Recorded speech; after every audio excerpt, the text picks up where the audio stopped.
এতকাল যে জমি রুটি রুজি জুগিয়েছে সেই ভূমি নাকি বন দপ্তরের। এত বছর পর জমি দখল মুক্ত করতে তৎপর হয়েছে বন দপ্তর। উঠে যাবে প্রায় ১৬০০ শ্রমিকের অন্য সংস্থানের একমাত্র রসদ তাদের চা বাগান। বৃহস্পতিবার দার্জিলিং এর ফাঁসি দেওয়ার ঘোষপুকুরের তিরানা চা বাগানে হাজির বন দপ্তরের কর্তারা, কিন্তু চা বাগান ভাঙতে গেলেই প্রতিরোধ গড়ে তোলে গ্রামবাসী। এখন যদি ওরা उठाए दे তাহলে আমরা কি করব? আমরা কি চাচ্ছি আমি গাছ তুলতে দিব না।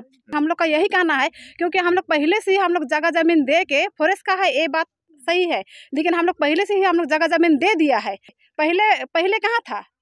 वो सब सरकार का बात बोलते हैं, तो हम लोग भी सरकार का बात बोलते हैं। अगर हम लोग सरकार के लिए हम लोग वोट देते हैं, इसलिए भी तो सरकार खड़ा हुआ है। तो हम लोग वो लोग बोले कि जब परदादा से परदादा तक ये लोग जमीन कमा के खा रहे थे, उस टाइम सरकार कहाँ था? আমরা চাচ্ছি যে কোনোভাবেই চা বাগানটা উঠানো না হোক, কেন কি এখানটা শ্রমিকের ব্যাপার আছে। এখানকার যেহেতু আমি পঞ্চায়েত মেম্বার, এখন শুধু চা বাগানটা উঠালে তো অনেক শ্রমিক এখানটায় মারা যাবে না খেয়ে। তখন বন দপ্তরের কর্মীদেরকে ঘেরাও করে বিক্ষোভ দেখায় চা বাগানের শ্রমিকেরা। তারা জানাচ্ছেন যদি এই চা বাগান তুলে দেওয়া হয় তাহলে এই বাগানের সঙ্গে যুক্ত 15 থেকে 1600 শ্রমিক তারা কিন্তু কর্মহীন হয়ে পড়বে। চা বাগান উঠিয়ে ইকো পার্ক তৈরি করতে চায় বন দপ্তর, কিন্তু ক্ষোভে বিক্ষোভে শ্রমিকদের একটাই প্রশ্ন, চা বাগান উঠে গেলে সংসার চলবে কিভাবে? আগে এই জমি ছিল চা শ্রমিকদের পূর্বপুরুষের। পাহাড়ি মাটিতে চাষে লোকসান শুরু হতেই চা বাগানকে জমি দিয়েছিলেন গ্রামবাসীরা। তারপর থেকে চা বাগানই তাদের সর্বস্ব। পাট্টার জট এখনো অব্যাহত। যখন বৃষ্টি না হওয়ার কারণে আমরা আবাদ করতে পারি নাই, এখন চা বাগান এসে আমাদেরকে বলল যে তোমরা যদি জমি দিতে পারো তাহলে তোমাদের সুখী পরিবার থাকবে। গরিব দুঃখীরা ওরা চাষবাস করে খেত, ওরা খেয়ে তারপরে ওরা চাষবাস হতো না, ধান আবাদ হতো না বলে চা বাগানকে দিয়ে দিছে। ওরা পরবর্তীতে কোনো কিছু না বলে ওরা কি লিখে ওরা বললো যে আমরা কি লিখে আমরা নোট করে নিয়ে যাচ্ছি, আমরা কথা বলবো।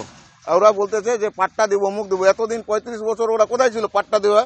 আজকে বলতেছে পাট্টা দিব।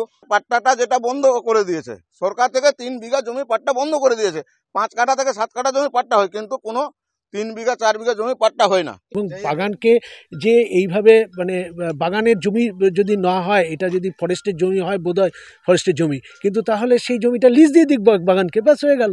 আমরা চাচ্ছি যে এটা গভর্নমেন্ট তার লিজ দিয়ে দিক আমাদেরকে।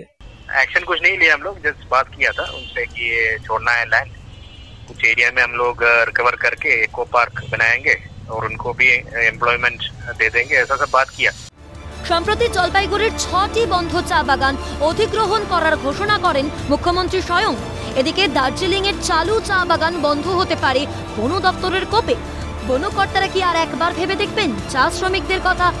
পিকাই ঘোষের রিপোর্ট, ক্যালকাটা নিউজ।